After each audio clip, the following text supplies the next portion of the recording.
everybody.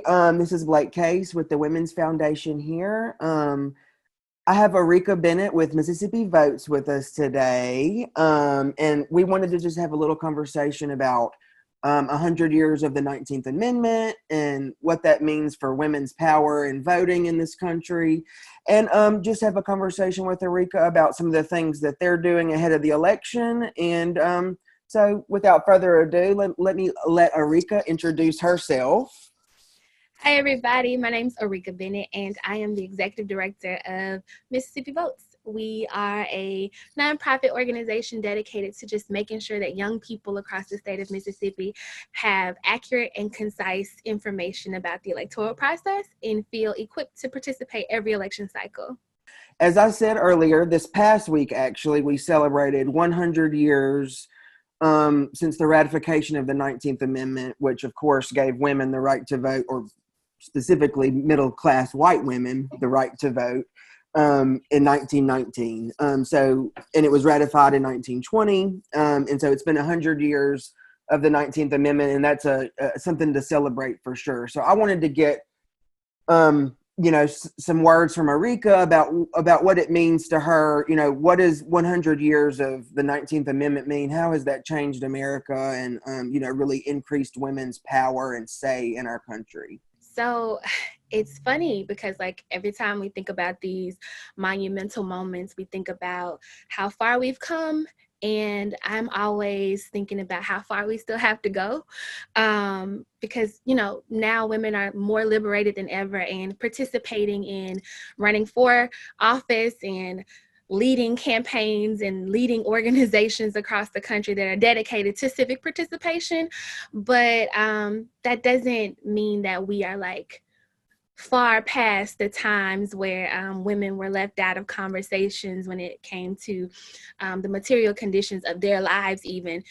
Today we still have policies that attempt to dictate how women and how our bodies are maneuvered or so to speak. So I think that, while we are in this anniversary mode of commemorating what it took to get there, we also have to remember that there were some women who were left out of the equation altogether, women who look like me. And yeah, I mean, it's a bittersweet moment because it's like we're here in this moment with all of these rights and privileges to participate in a democracy, to be elected in this democracy.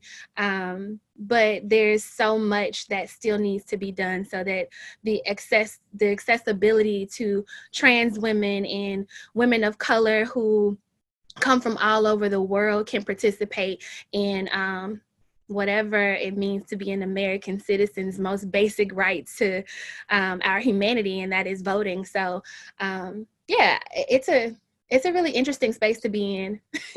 Absolutely. Well, that while we have a lot to celebrate of 100 years of the 19th Amendment, and certainly that set the groundwork for where we are today. The sad fact is the 19th Amendment did not bring the right to vote to Black women across the South in particular. And really that did not come until 1965 with the passage of the Voting Rights Act. So I just wanted to get you to talk about that a little bit and, to say, I think you said bittersweet, which is a great way to put it. Which is interesting, right? Because now we have all of this wonderful data that shows us that Black women are the most reliable part of the American democracy. Right. We show up every election cycle and we show up for our families and our neighborhoods and our communities in ways that, other portions of the electorate just don't show up for, and we always vote in the interest of community and children and young people, and healthcare and education and for a more just society.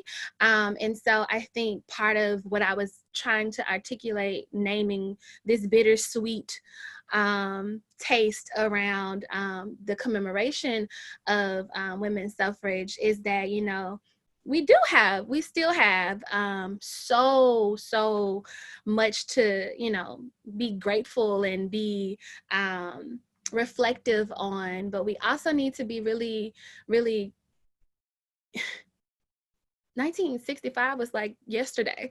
We Right. need to be really aware that, yes, we have some systemic and some structural and policies and structural pieces of policy in place that grant those freedoms. But we also need to be very clear that Black women, women of color, have always showed up for community in ways that benefit the community.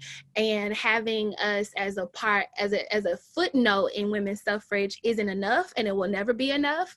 Right. There is not enough mention of the women of Delta Sigma Theta in 1913. There's not enough mention of women and girls who are organizing in their living rooms around making sure that, not only are we fighting for civil rights and civil liberties and Black power, but we're also moving women to the front and to the center, Black women to the front and to the center, noting what the Combahee River Collective always talks about. And till we center the most marginalized of us, how can we ever truly talk about democracy, right? So Absolutely.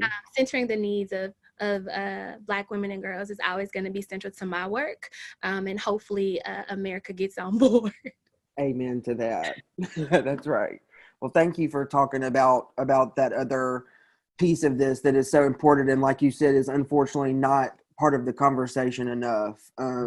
Obviously, we're less than 100 days away from a major election.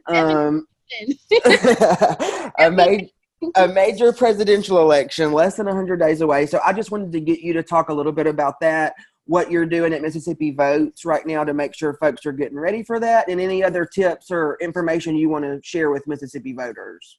Yeah, so specifically about women and girls, Mississippi Votes. When I was in undergrad, I started a Black feminist collective called Girl, and moving into this role as executive director, I really wanted to make sure that my leadership spoke to young women and girls Black women and girls, brown women and girls who don't have this opportunity to explore politics that inevitably shape their everyday lives. Right. So One Girl, One Vote is a fellowship that we've created for Black and brown girls to learn the legislative process, to learn about policy, to advocate, and to really stand in their power and learn all of the ins and outs of what it might mean to run a political campaign, to be somebody's data scientist. So we're just really building up a, a collective of young, talented political science geniuses. And so I'm really, really excited about that. But one of the things that is really exciting alongside that with what we're doing at Mississippi Votes is the pandemic hasn't slowed us down a bit with our organizing. If anything, it's caused us to be a lot more innovative in our approach to the field.